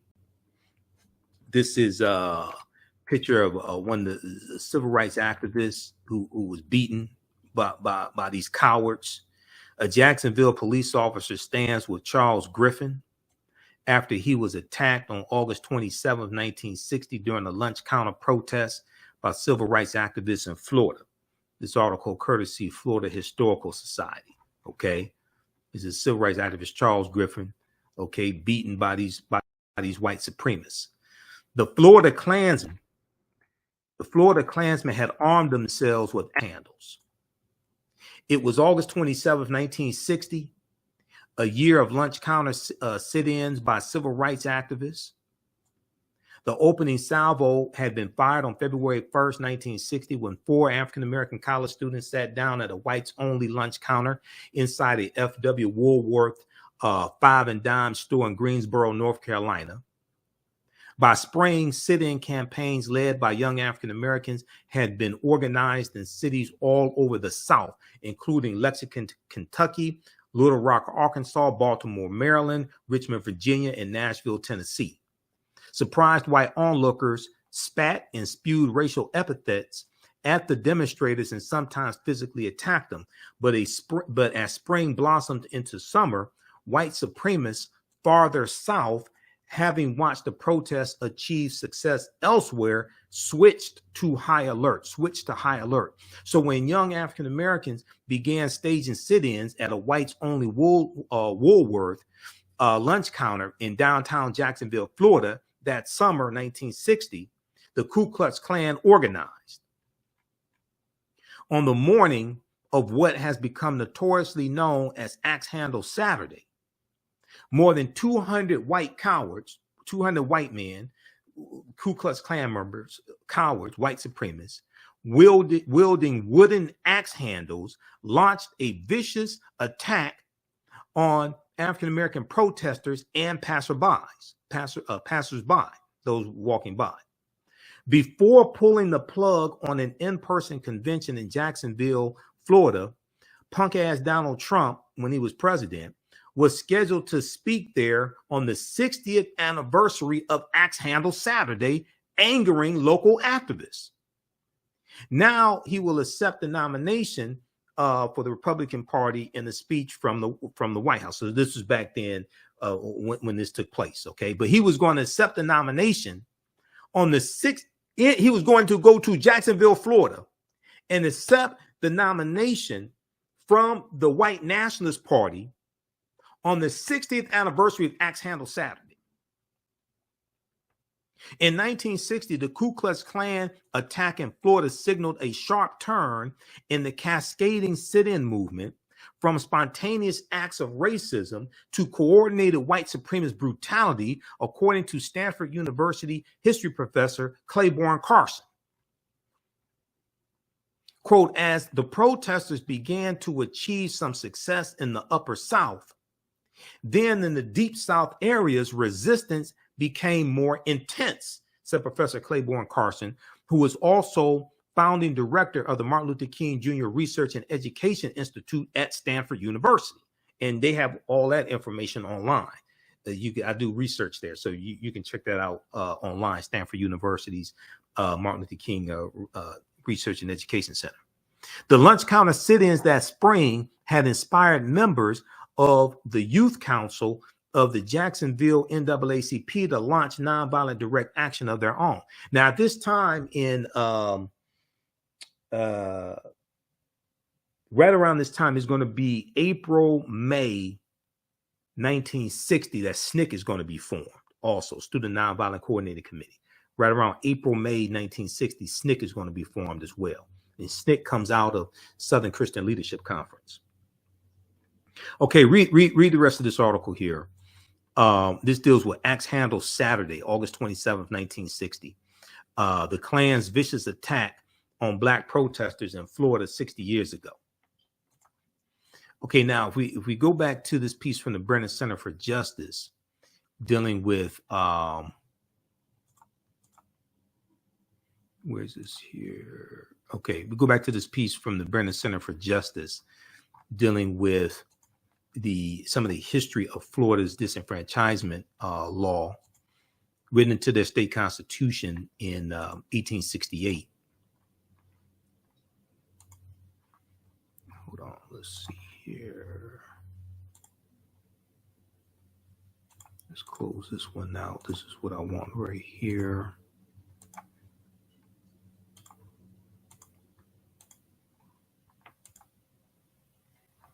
All right. So, CORE, Congress of Racial Equality, a prominent civil rights organization, encountered many difficulties while running its 1964 registration drives. Several members of the organization were arrested while registering African American voters, and one election registrar explicitly opposed the group's activities. 8 of the 37 members of the CRC were also members of the Johns Committee, a governmental commission charged with investigating potentially subversive activities. The Johns Committee spent much of the 1950s and 60s investigating civil rights organizations, including the NAACP and CORE. George Stallings, head of the Suffrage and Election Subcommittee that recommended retaining permanent disenfranchisement to the CRC, and Bill Young, a member of the same subcommittee, were members of the Johns Committee during the CORE investigations. Stallings, in particular, had a long record as a segregationist. George Stallings, in particular, had a long record as a segregationist. He had openly declared that if segregation could not be avoided, all public schools should be shut down. Okay, if segregation could not be avoided, all public schools should be shut down. Now, like literacy tests and poll taxes, you had to pay a tax to register to vote. Like literacy tests and poll taxes, felony disenfranchisement was used to bar newly freed slaves from the voting polls. The drafters of the Florida State Constitution of 1868 consciously conceived of various mechanisms to protect the long-standing white monopoly on political power, to protect the long-standing white monopoly on political power in the state of Florida. And now notice they didn't say to protect the long-standing white exercise. They're telling you this is about power. This is not about exercise. That's why we need to stop telling people go vote to exercise your right to vote. No, this is, you vote for power. You vote for policies that are beneficial to you, your people, your community, etc. You don't vote for exercise. In 1968, the provision was enacted, but the Constitutional Revision Committee articulated no legitimate, non-discriminatory reason for retaining permanent felony disenfranchisement. Today, felony disenfranchisement continues to achieve its original purpose by disenfranchising blacks at disproportionate rates. Okay, so when I hear black conservatives say slavery was a long time ago, all the slaves are dead, things like this, they don't talk about the legacy of slavery. They don't talk about the legacy of the Civil War, the legacy of Reconstruction, how we're still feeling the repercussions of what happened over 150 years ago, 154 years ago. Today, felony disenfranchisement continues to achieve its original purpose by disenfranchising blacks at disproportionate rates. We must act now to remove this vestige of Florida's long history of racial discrimination and voter suppression. Okay, so check this out at the Brennan Center for Justice. This is history of Florida's felony disenfranchisement provision. History of Florida's felony disenfranchisement provision. All this deals with history. And those who are ignorant of history are destined to repeat it. Okay, we're going to continue here just a second. Also, if you like this type of information, you can support the African History Network, $ the AHN Show through Cash App, $ the AHN Show through Cash App, also through PayPal, paypal.me/the AHN Show.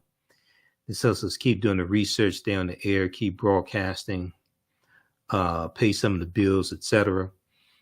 You can, if you like this type of history, you can register for the online history classes that I teach on Tuesdays and Wednesdays.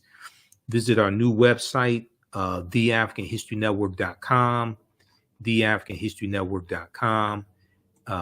So when you go to it, you'll see the information about a radio show as well, how to listen to the audio podcast.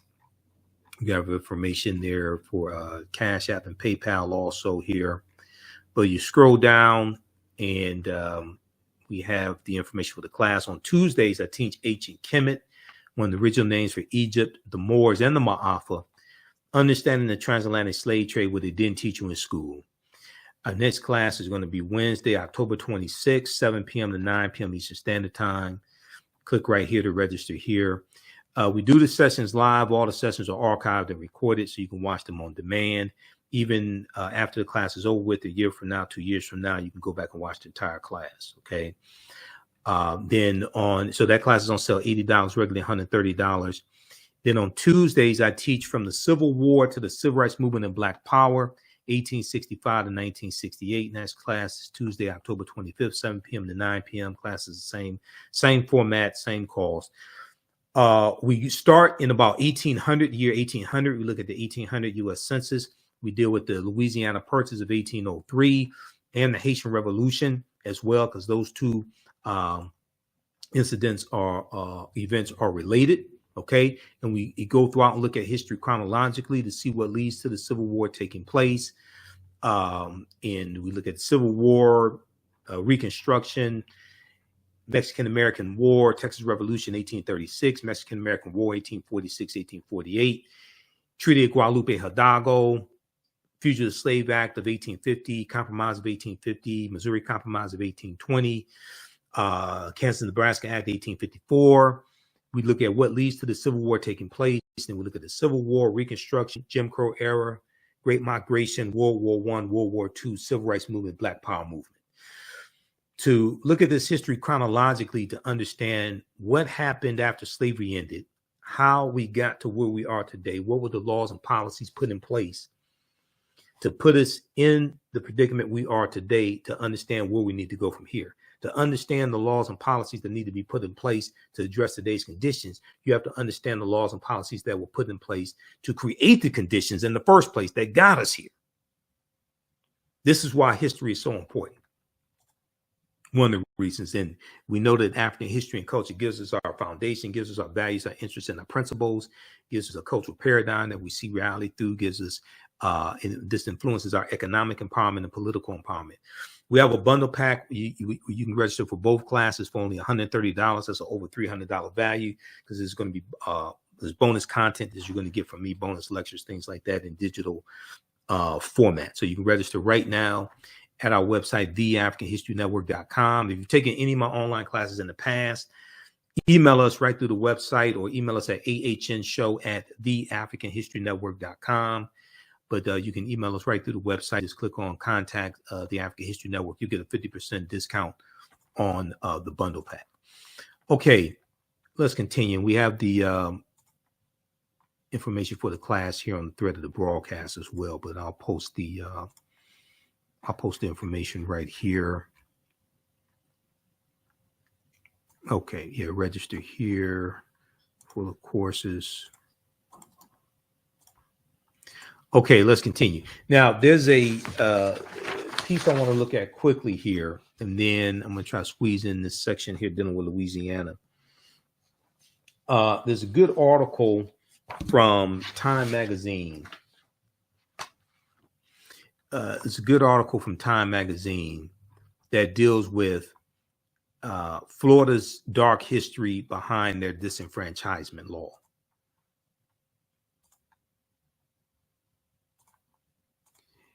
This piece right here, as Florida restores ex-felons' right to vote.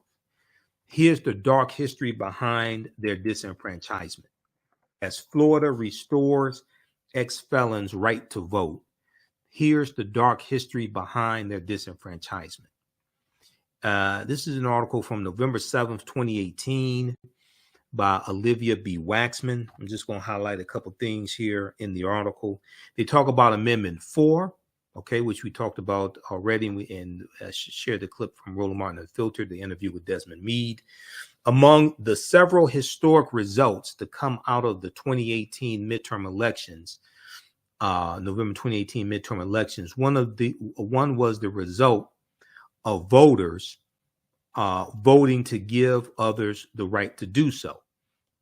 They approved a ballot initiative known as Amendment 4, or the Voter Restoration Amendment, which will amend Florida's constitution to re-enfranchise some ex-felons who had permanently lost the right to vote,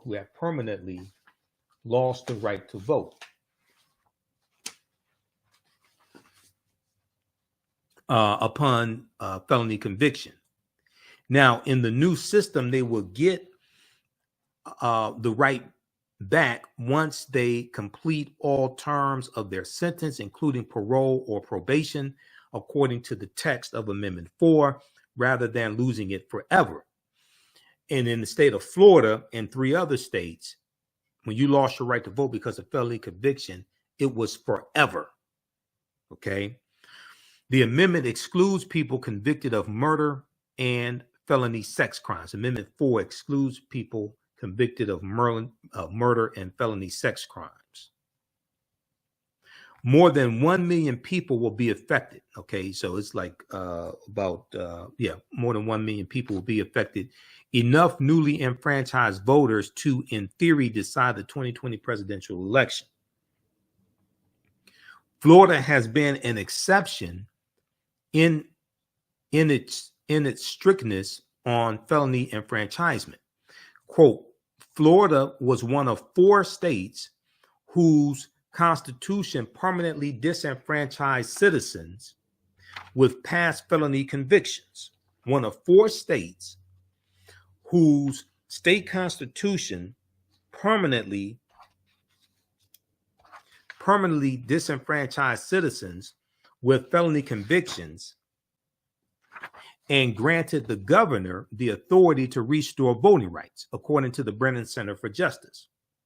Quote, the others are Kentucky and Iowa, where lifetime bans remain in place, and Virginia, where the governor has promised to restore voting rights on a rolling basis. So that was Governor at the time, Governor Terry McAuliffe of Virginia, and he did that. He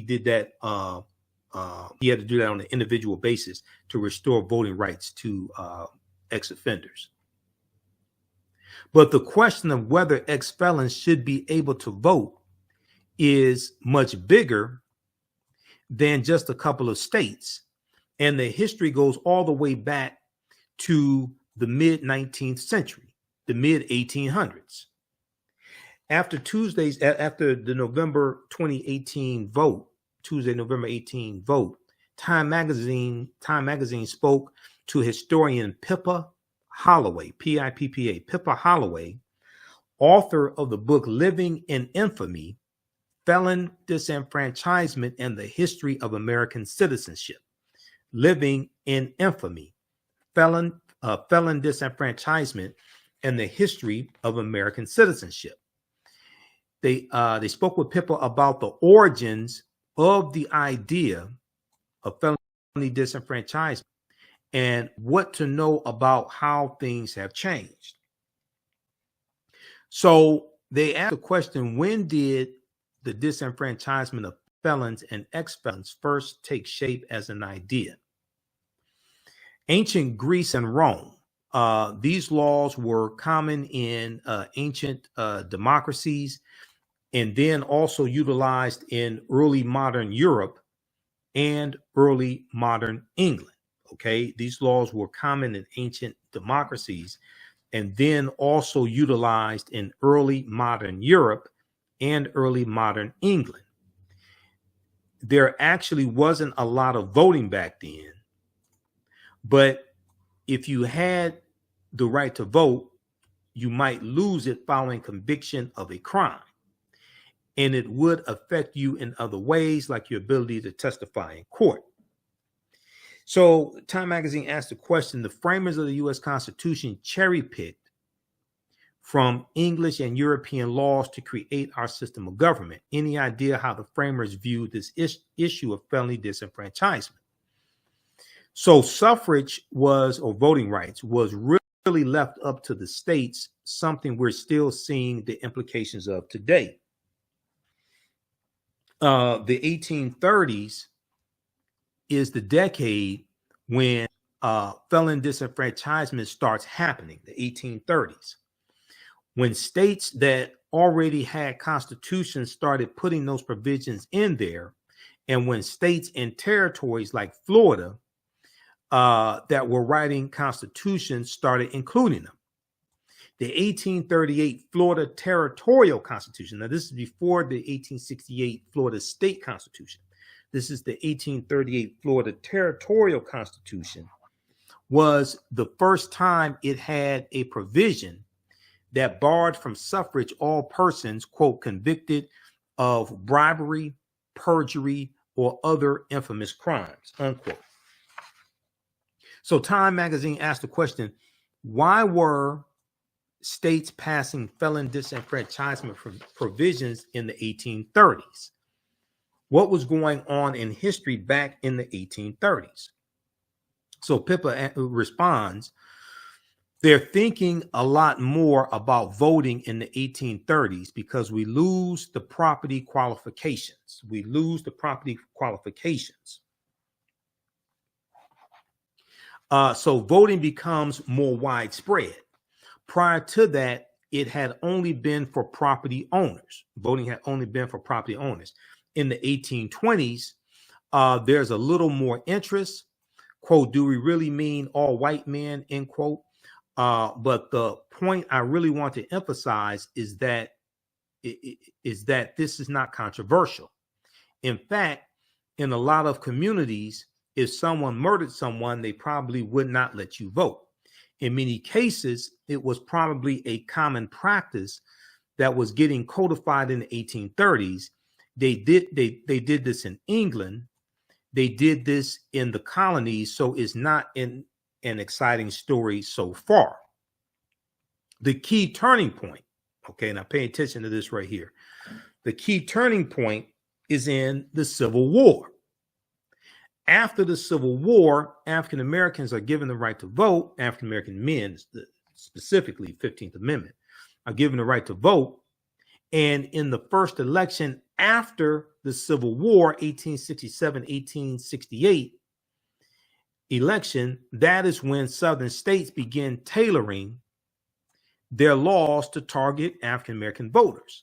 So all these people out here, the GOP, the white conservatives, the black conservatives, that say, oh, this was a long time ago, get over slavery. Because when I was on the Tammy Mack show, and probably on next Sunday's show, I'll share some excerpts from the Tammy Mack Business of Being Black show when I was on with these two black conservatives who, for the most part, had no clue what the hell they were talking about and didn't understand history.